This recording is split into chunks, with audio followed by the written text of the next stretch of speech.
Hey everyone, welcome back to the channel. So on Saturday, there was DC fandom, as well as our Restore the Snyderverse event. Now I know some of you were hoping that the Snyderverse or the Ayer cut were going to be announced at DC fandom, and because they weren't, you're feeling a bit down.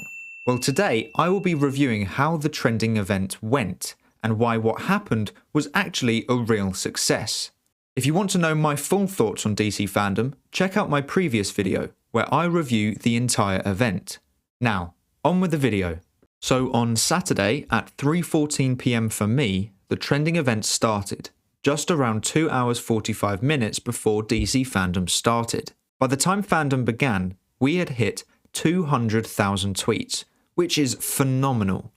Then, as the event started, I and many others were watching DC fandom, so our attention started to pull away from the trending event and more on the cool trailers they were releasing. But that didn't last for long, so by the end of fandom, we were on 316,000 tweets.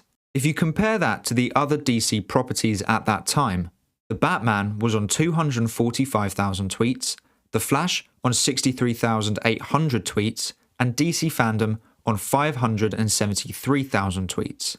So Restore the Snyderverse was talked about more than The Flash and the Batman combined at that point in time.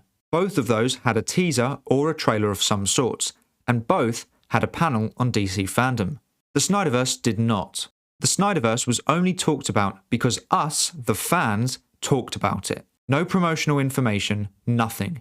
Just us asking a studio to restore the Snyderverse. Now yes, it was disappointing that nothing was mentioned at DC fandom. However, there are two things to think about. The first is that every scene that was shown of the Justice League was from the Snyder Cut, and not from Whedon's cut. That emphasises even more that the Snyder Cut is canon, which is promising for us. The second is that the Warner Bros. Discovery merger happens next year, so it was highly unlikely to see anything this year from Warner Bros. All our tweets and display of demand is preparation for Discovery's arrival. I can guarantee you that they were watching how fans were reacting at DC fandom. They would have seen 316,000 tweets were about a DC property that isn't even being used. They will be noting that down. I just want to quickly mention that my Snyderverse store is now up and available, so if you wish to check out the merchandise, the link will be in the description below. The profits of certain products will be donated to the American Foundation for Suicide Prevention, so not only can we get the Restore the Snyderverse message out there, but we can also support a great cause. Anyway, back to the video. The key is to not give up, just because we didn't see anything at fandom. Not only was it extremely unlikely to happen, but we had to wait 3 years until Warner Bros. Released the Snyder Cut. We have only just gone over 6 months. Now I'm not saying it will take us 3 years, but I'm saying if you want to see the Snyderverse restored, don't expect it to happen right away. And please don't give up if it doesn't happen when you think it would happen. Businesses are very tactical as to when they announce things. They won't just go, oh, the fans want the Snyderverse, let's restore the Snyderverse right away.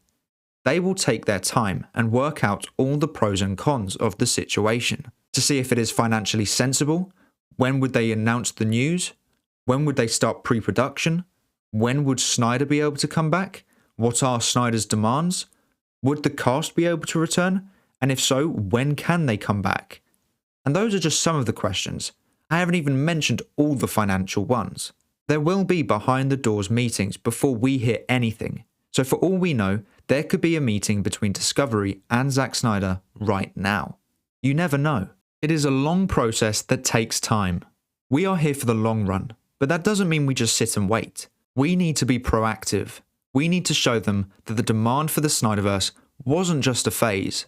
We need to show them that this is a real movement and a large amount of fans who want to see what happens next. I've seen people worry about the rumours that The Flash will reset everything and so the Snyderverse won't be able to be restored. That is not the case. Think of it like this. If they make the Snyderverse canon and don't erase the Snyder Cut, then Zack Snyder can adapt his story to include the current DC characters and storylines for his Justice League 2 and 3. If they do erase the Snyder Cut with the Flash film, then the multiverse still exists. So the Snyderverse can be restored through the use of the multiverse, which would disconnect the Snyderverse from the films that erased the Snyder Cut. The Snyderverse is not reliant on other new DC films. It can use them in the new story, but it is not vital to the survival of the Snyderverse. In the Chinese version of DC fandom, the Flash panel was longer, and we got an interview from Andy Muschietti, and this is what he had to say. It's also very, very special that our multiverse is not just a multiverse of characters; it's a multiverse of films. It's a cinematic multiverse, as you might already know by looking at the names that are showing up, like Michael Keaton reprising his role of Batman. It's very exciting, and one of the reasons that I got closer and closer to this project, it was like the unique nature of this juxtaposition of filmmaking. So he says that the multiverse isn't just a multiverse of characters, but also a multiverse of films. That means the Snyder Cut can be in the multiverse.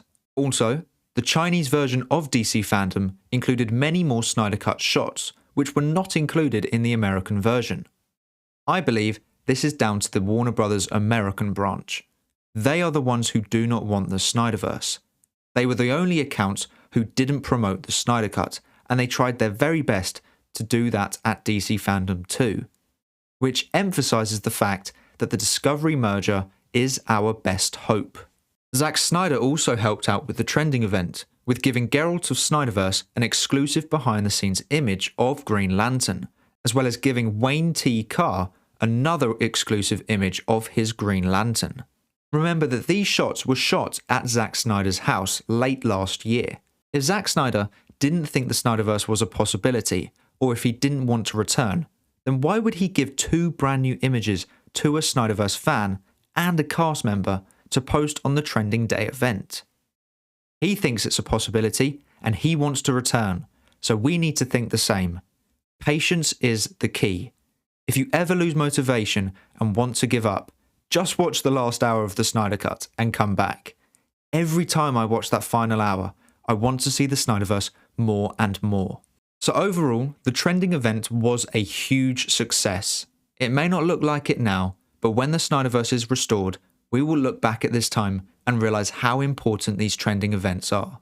But that is all for today's video. Thank you so much for watching. Please make sure to like and subscribe and turn on post notifications so you never miss a video. I hope to see you here again soon. So until then, have a great day. Bye.